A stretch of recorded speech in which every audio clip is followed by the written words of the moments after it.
Sometimes when we don't get invited to house parties, private beach hangouts, shindigs, get-togethers, we start feeling some kind of way, feeling like we're getting rejected without realizing that in many cases, especially in this city, you're actually being saved from a world of hurt and pain. I want to talk about date rape culture in Lagos, particularly what happens before a girl gets date raped and what happens after the fact. Now, there are two places where a girl can end up getting date raped in Lagos. One is at a private beach party, and the second is at a private get together or a shindig. So here's how it goes down. This girl gets invited to a house party or a beach party, and she only knows one person, the person who invited her. Now, there's a chance that other people who have been invited to this beach party or this house party are acquaintances or she knows of them, but it's most likely that she's only friends with one person at the party, and that is the person who invited her. Now, in most cases, victims of date rape don't know they're about to be date raped, obviously, but in these cases, it's usually the person who invited her, the guy who's going to date rape her, and then maybe 2 or 3 other people at the party who know what's about to go down. Before the date rape even happens, the guy who invited her plus the guy who is already planning to date rape her have already had a conversation about exactly what's going to happen. Every single thing that happens at that beach party or at that private get together before the date rape happens is pre-planned. Everything that happens after the date rape happens is also pre-planned. So the only person who doesn't know what's going on is the soon-to-be victim. In addition to planning with the date rapist, the planner and the rapist will also work with other people in the group. And usually it's a mix of guys and girls. The reason why rapists recruit girls to work for them is because they know that if their victim, comes out and says, I went to this party and I was raped, they can count on those girls to slut shame her, call her names, spread rumors about her. Nothing is out of bounds for girls in those circles. And they do the same thing with the guys as well. At that point, all bets are off. If you've shared any private information with the guy who invited you or any of the guys in that circle know anything about your sexual life or your sexual history, they are also going to slut shame you and begin to leak information about you. If you've ever recorded yourself being intimate with a guy you were dating or seeing or whatever the case may be, they will leak that as well. They will pass it around their guys just to make it seem like you're a hoe and you were not raped. You're just lying, like you wanted it and now you're regretting it. This is something that happens every single time with victims of date rape especially. Now you arrive at the beach party, at the shindig, you're really excited. You look around the room and realize that you only know your friend and maybe you know 2 other people there, but they are not your friends. So you realize that, man, I'm the odd one out, but they don't make you feel othered. Like they're friendly to you. Your guy friend gives you a drink. Of course, that's your boy, so you don't even think twice about it. You take a drink, you take another one. And then at some point during the shindig, you realize that one of the guys is moving to you in a very subtle way. He's complimenting you, saying hi to you. He's charming, he's smiling. You're a little bit inebriated because you've been drinking, so your guard is down. And then at some point, you don't clock it immediately, but you notice that people just start to leave the room, right? In the case of a beach party, it's usually at a beach house. You find that people just start to slowly disperse. And then before you know it, it's just you and the guy that is moving to you, standing and talking. Now, this is where things switch. The guy then offers you a drink, or he says, oh, can I make you a drink? I'd love us to talk a bit more. Can we go somewhere private just to chat? You don't think nothing of it. Obviously, you don't know where everybody has gone to. You hear voices, but you don't know where everybody has gone to. If it's in a house, they're probably like in a different room, depending on how big the house is.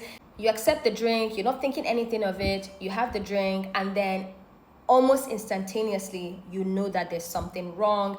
You're feeling a little bit woozy, and then you black out, and that's the last thing that you remember. Now, after the drug has taken effect and you wake up from the blackout, you're going to wake up in 1 or 2 places. One, you're going to wake up in somebody's room in the house, either your friend's room. Of course, it's going to say, oh, I just wanted to keep you safe and away from the party because you passed out drunk. So you're either going to wake up in your friend's room or in the guest room. If you're on the beach, you're going to wake up at your friend's house. So they're going to move you from the beach while you were passed out drunk after you've been raped by either one guy or multiple guys, and they're going to take you back to your friend's house. When you wake up, you're going to be aware that something happened to you, but you're not sure. Now, depending on what you were wearing the night before, you should actually take a look at yourself. If like one item of your clothing is missing, or your jeans look weird, maybe they're not buttoned properly, or your top is off, or you just feel like you're a little bit exposed, You were raped, you were assaulted while you were passed out. That was the whole point. That's why you were drugged. You were drugged so that one guy or multiple guys at that party could take advantage of you. Now, depending on the kind of guys you're dealing with, the guy who raped you could have recorded or taken pictures, or other guys who were involved could have done the same. But again, not all of them do that. Some of them just do it and they pass it around that you gave it up and you had a train run on you at a beach party or at a private party and you're such a whore, and they'll move on from that.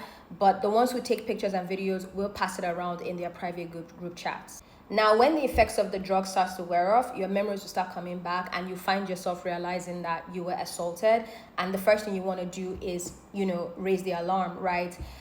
Let me offer you a different option, okay? I am pro reporting, but when it comes to date rape, being drugged, sexual assault in this country, you have to move wisely, okay? So I'm not saying don't blow the whistle, but blow the whistle with some wisdom. Now, because there's a post plan after the rape, they are expecting you to reach out to your friend who invited you to say that you feel like something happened to you.